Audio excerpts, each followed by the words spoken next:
आदाब, जय हिंद साथियों। आज पूरे आरएसएस के लोग सावरकर की जयंती मना रहे हैं और कह रहे हैं कि वीर सावरकर थे।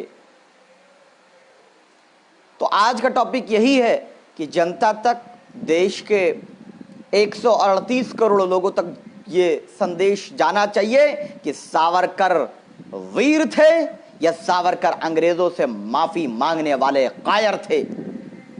आपको सावरकर का इतिहास जानना जरूरी है और इसीलिए हम लोग भारतीय जनता पार्टी और राष्ट्रीय स्वयंसेवक संघ आरएसएस के खिलाफ हैं, क्योंकि जो लोग मुखबिर थे, जो भारत के आजादी के आंदोलन को कमजोर करने वाले थे, जो अंग्रेजों से माफी मांगने वाले थे, जो उनके मुलाजिम थे, जो उनके नौकर थे, वो भारतीय जनता पार्टी के वीर कहलाते हैं।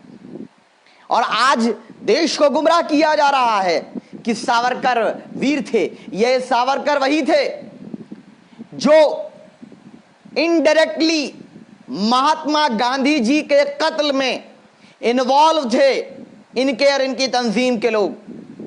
और आज ये वफादारी की आवाज हमसे करते हैं वही नाथूराम गोडसे। जब भारत आजाद हुआ, भारत को अंग्रेजों से आजादी मिली, तो आजाद भारत का पहला आतंकवादी अगर कोई था तो उसका नाम नाथूराम गोडसे था। और मुझे इस बात को कहने में कोई डर नहीं है, कोई गुरेज नहीं है। हम अपनी बात पे पूरी तरीके से कायम हैं कि देश का, भारत का पहला आतंकवादी राष्ट्रपिता महात्मा गांधी, बाबा कौम का हत्यारा नाथूराम गोडसे था। वही नाथूराम गोडसे महात्मा गांधी का हत्यारा जिसको पूजा करते हैं। और एक है कोई बालेगांव बम ब्लास्ट की आरोपी जो मेंबर ऑफ पार्लियामेंट है भाजपा की, वो उससे संवेदना रखती है। मेरठ और अलीगढ़ में पूजा की जाती है। आतंकवादियों की पूजा करने वाले आज भी बाहर हैं। दूसरी बात, सावरकर का आज विषय, मैं साथियों एक बात बता दूं आपको, सावरकर वो व्यक्ति था जो अंडमान एंड निकोबार की सेलुलर जेल में 1912-13 के पीरियड से लेकर 1920 तक 6 बार माफी मांगा। क्या किया? 6 बार माफी मांगा कि नहीं, मुझे माफ कर दो, मैं आपके खिलाफ पूरा कोई कैंपेन नहीं चलाऊंगा, बल्कि आपका वफादार बनकर रहूंगा। 6 बार सावरकर ने माफी मांगी और 3 बार उनकी पत्नी ने उनकी तरफ से माफी मांगी। यानी 1 नहीं, 2 नहीं, 3 नहीं, 4 नहीं, 5 नहीं, कुल मिलाकर 6 और 3 यानी 9 बार माफी मांगने वाला वीर हो गया। और देश की आजादी के लिए अपनी जान कुर्बान करने वाला टीपू सुल्तान, शेरे हिंद शेरे मैसूर, इस देश का हीरो, वो इनकी नजर में गद्दार हो गया। जो अंग्रेजों के खिलाफ लड़ा वो गद्दार, जिसने अपने बच्चों की कुर्बानी दे दी वो गद्दार, जिन उलमाए कराम ने शामली के मैदान में बलिदान दे दिया वो गद्दार। लेकिन जो अंग्रेजों से माफी मांगा, जो अंग्रेजों की चाटुकारिता किया, वो देशभक्त है। जानते हैं क्यों? क्योंकि वो उसकी पॉलिटिकल विचारधारा के प्यादे हैं। ये सब जानना जरूरी है।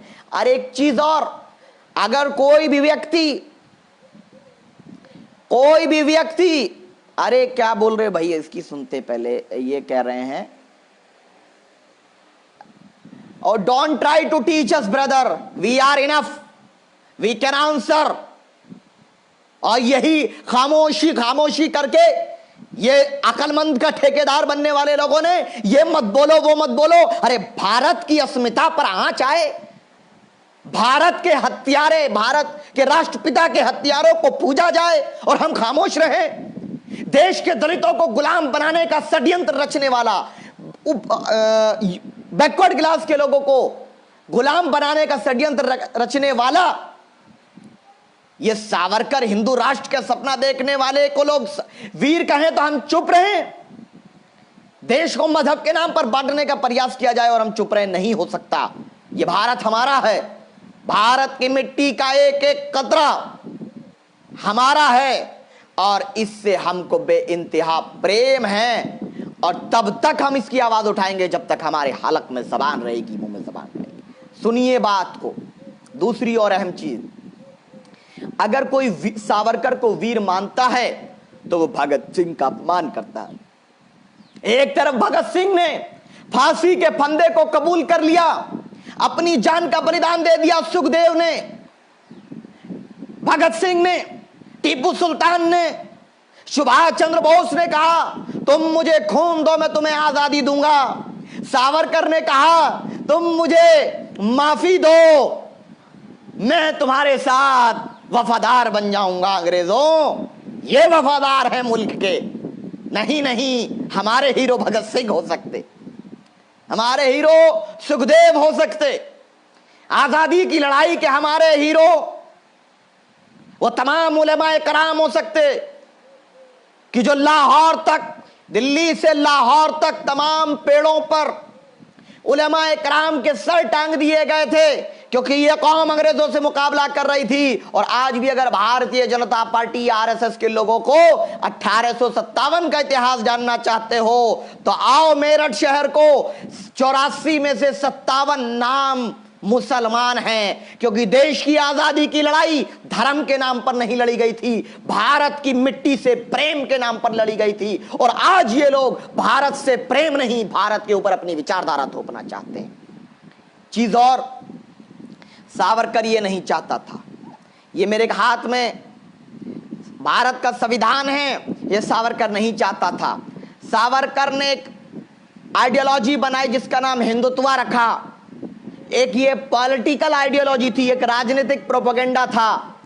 इस देश के अंदर राष्ट्रवाद के नाम पर मनुवाद को कायम करना, और जिस तरीके से 5000 साल तक देश के मूल निवासियों को गुलाम रखा, उनके गले में मटका और उनके कमर पर झाड़ू बांधने का कार्य किया, उसी तरीके से पाल, प्रजापति, मौर्य, कश्यप, गुज्जर, जाटव, दलित, आदिवासी, अति पिछड़े लोग, पाल सैनी समाज के लोग, इन सभी लोगों को, आहिर समाज के लोग, इन सभी लोगों को गुलाम बनाकर मनुवादी मानसिकता थोपने का षड्यंत्र रचा। लेकिन ये तो भारत का खुशनसीबी रही कि भारत के पास एक मुस्लिम एमपी था जिसने इस्तीफा देकर बाबा साहब भीमराव अंबेडकर को पार्लियामेंट भिजाया, और बाबा साहब अंबेडकर के संविधान में सबको बराबरी के अधिकार दिए। ये सावरकर नहीं चाहता था। ये सावरकर, गोलवलकर, ये तमाम लोग नहीं चाहते थे कि राष्ट्र ध्वज तिरंगा बने। ये सब नहीं चाहते थे कि यहां सब दलित को भी ब्राह्मण की बराबर अधिकार हो, या अति पिछड़े को भी बराबर का अधिकार हो। ये नहीं चाहते थे।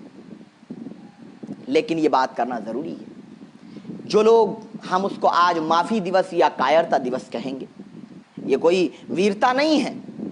जो अपने लोगों से गद्दारी कर जाए, जो मिशन को भूल जाए, वो वीर नहीं हो सकता। स्वतंत्रता सेनानी कैसे हो सकता है? वो तो गद्दार हुए या कायर हुए। और एक खबर और आई है, संबित पात्रा को कोरोना हो गया, सुना, लक्षण आए हैं, बोले अस्पताल में भर्ती है। चलिए डॉक्टर साहब, ऊपर वाला जो करता है बेहतर करता है। जो मेरे साथ करेगा मेरे लिए बेहतर होगा, आपके साथ करेगा तो वो भी बेहतर होगा। और हमारी शुभकामनाएं हैं आपके साथ कि भाई, संवेदनाएं हैं आपके साथ कि चलिए, आप कितने भी तरीके से वह आपके साथ वैचारिक मतभेद हो, लेकिन आइडियोलॉजिकल डिफरेंसेस हैं, but definitely we have sympathy with you. आज कोरोना का मजाक बनाने वाले संबित पात्रा साहब, आपने 2 महीने टीवी डिबेट पर बैठ करके एक धर्म के लोगों को, एक जाति के लोगों को टारगेट किया। ये कोरोना बम है, कोरोना वॉरियर की जगह उनको कोरोना कैरियर बता दिया, कोरोना का अड्डा बता दिया। लेकिन जी न्यूज के बारे में जहां 66 की जानकारी आई थी और अभी पता चला कि 200 से ज्यादा लोग जी न्यूज से संबंधित एवं उनके संपर्क में आए लोग कोरोना पॉजिटिव पाए गए हैं, लेकिन उनके प्रति भी संवेदना व्यक्त करते हैं, क्योंकि हम इंसान हैं और सभी के जीवन की कामना करते हुए ये कहेंगे कि उसको कोई कोरोना का अड्डा कहेगा। अब संबित पात्रा साहब जो कल दूसरों को कहते थे वो खुद लक्षण पाए गए, अस्पताल में भर्ती हैं, क्या उनको भी कोई कोरोना बम कहेगा? ये नहीं होना चाहिए। ये एक बीमारी है। कोरोना वायरस, कोविड-19 एक राष्ट्र आपदा है जिसमें सरकार अपनी जिम्मेदारी नहीं निभा पाई। मेरा मजदूर भाई परेशान हुआ, तड़पा, लेकिन इसका मतलब ये नहीं, ये बीमारी किसी की धर्म और जाति देखकर नहीं आती। जानकारी तो यह भी मिली कि प्रधानमंत्री जी को भी कोरोना हुआ था क्योंकि वो ट्रंप से मिले थे उस पीरियड में, लेकिन उन्होंने उस चीज को, जानकारी को शाया नहीं किया। अच्छा किया, अगर ऐसा था, अगर उन्होंने पब्लिक को नहीं बताया, कोई दिक्कत नहीं, अच्छी बात है, आप स्वस्थ रहें, ये जरूरी है। कोरोना हुआ नहीं हुआ ये इंपॉर्टेंट नहीं है। लेकिन गुजरात में सबसे ज्यादा मौत का रेशो है, डेथ रेशो, मृत्यु दर सबसे ज्यादा गुजरात में है, लेकिन कोई इस्तीफा नहीं मांग रहा है। मजदूर उत्तर प्रदेश में आए, लेकिन उनके क्वारंटीन की, उनके रोजगार की, उनके राशन की कोई तैयारी नजर नहीं आ रही।